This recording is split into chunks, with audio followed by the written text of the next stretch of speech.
everybody? Welcome back to the Jimmy. Welcome back to the Jam. Welcome back to the Jimmy Jam. Welcome back to 2.5 Hills.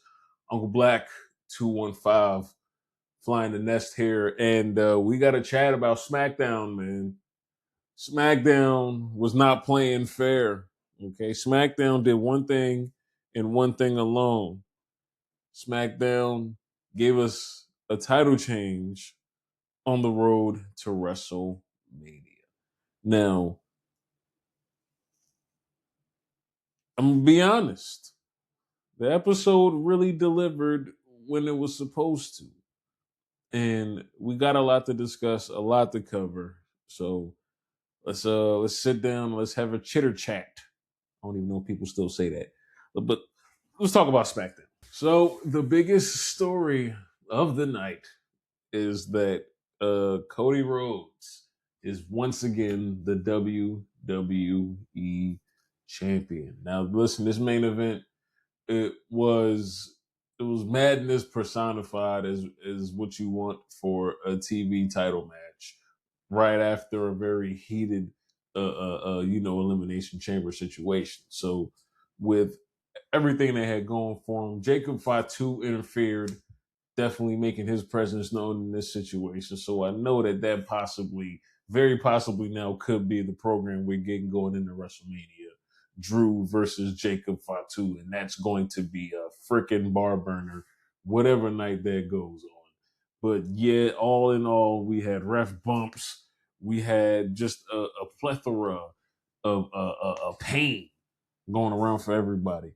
And I mean, I didn't want Drew to lose the championship. Okay, hands up. I'm sorry. I can't, you could call me the bad guy if you want. Sorry. I would prefer Drew as WWE champion because this Drew as champion was freaking unhinged. Okay. Drew, you didn't know where he was coming from, and he was just running down on everybody. Okay. You could have changed his name from Drew McIntyre to Drew YN McIntyre. That sounded a lot better in my head. I'm sorry. But I say all that to say that here we are. And, I've been saying this as long as I can remember. We do not tease what we can't deliver. And if you've been watching television and been watching the stories over about the past year, 2 years and some change, it was always Randy staring at Cody's championship. And now that championship match takes place at WrestleMania. Now, a lot of people are saying, oh, well, we don't want to see two good guys face each other.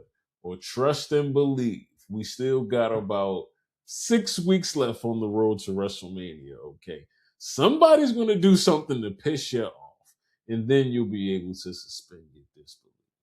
But all in all, for a main event that gave us a new champion, a title change on TV, it did what it was supposed to do for me, and it set the table for WrestleMania. All right, next up, we will chat about the Carmelo Hayes US Open Challenge. Now, this one was to have some, what's the word I'm looking for? A global flair. There it is. That was great.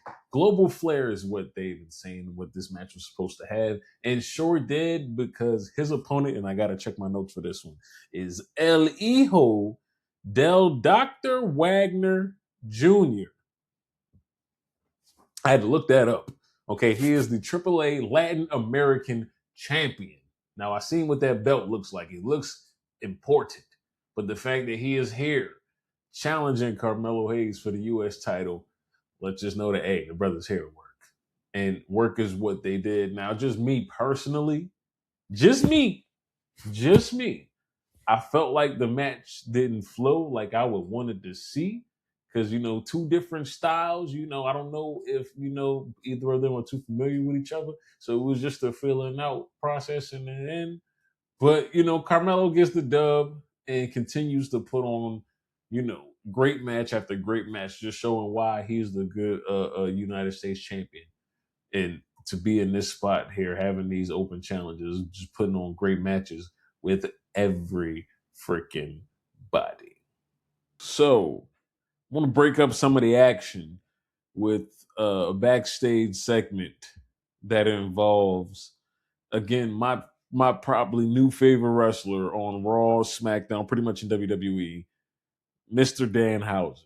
Now Danhausen is on SmackDown talking to Nick Aldis, saying, "Hey, listen, Adam Pierce didn't meet the demands, so now maybe you can." So the demands again were for a Hall of Fame induction and a mentor that's going to take him to the top. And of course, just like last week on Raw with Adam Pierce, Nick Aldis found a superstar, and shame on them. Miz was in the hallway on the phone, and sure enough, he walked up to Nick Aldis. Nick Aldis was like, "Hey, listen, I know you love to tutor the next generation of WWE superstars. I know you want to show them the way. How about you do that for Danhausen?" So out of nowhere, Danhausen again just walks on up. And Miz was like, "No, he's a geek, he's a nerd, I'm not doing this." And then without missing a beat, Danhausen was like, "Well, I was a jock. I played ball in school."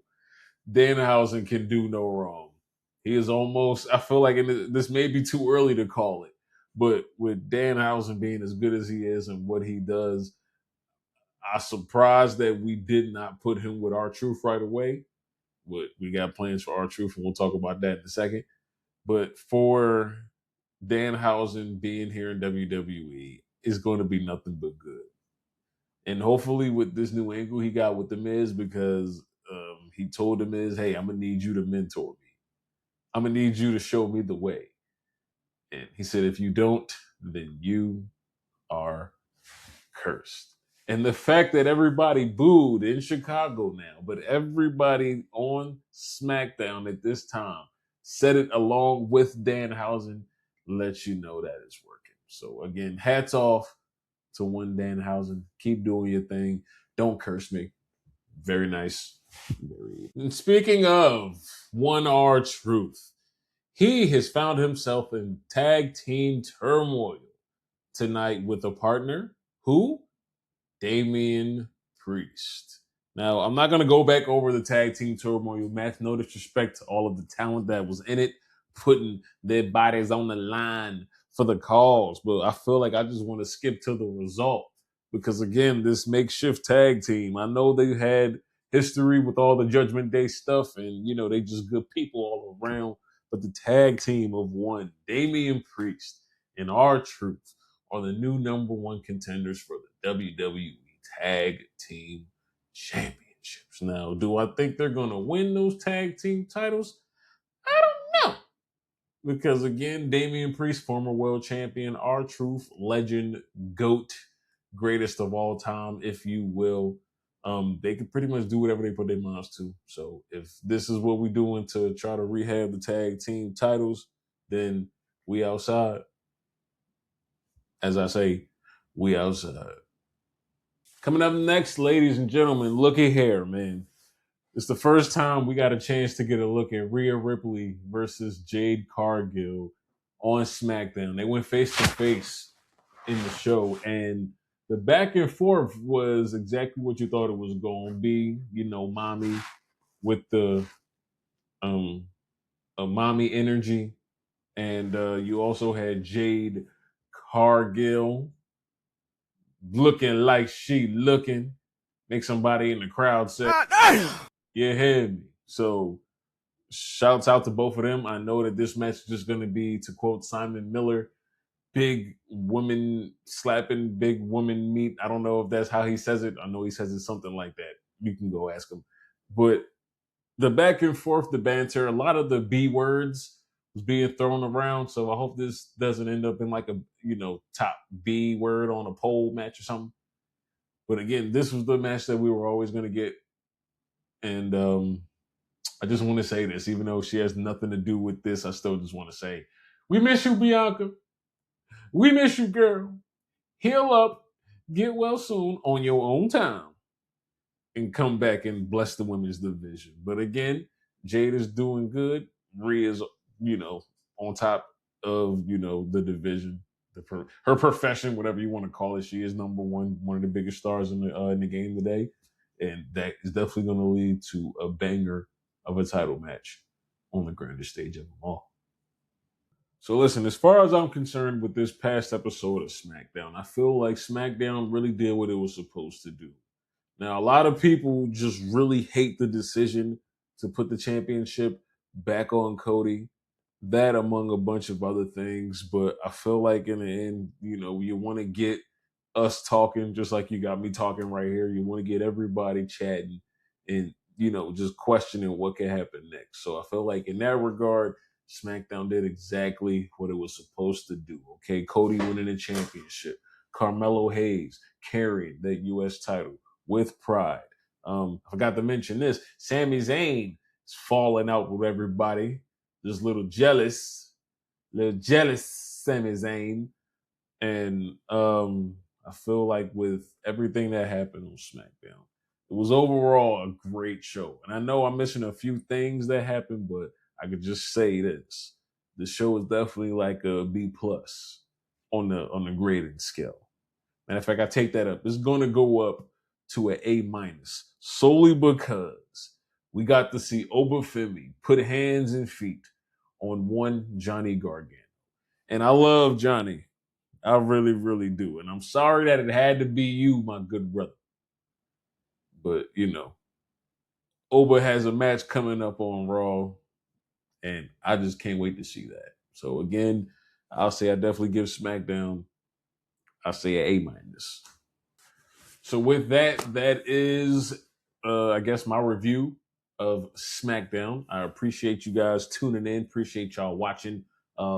Stay tuned because the gang will be back and we will be chitty chatting all of the wrestlings that they haven't seen yet or things that they want to talk about or whatever the case may be. Listen, I go by Uncle Black 215. Follow me on Instagram, YouTube, everywhere at Uncle Black 215.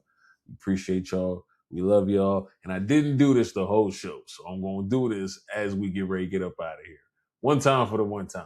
I got to hit you with a. For sure. All right. See you on the next one. Peace.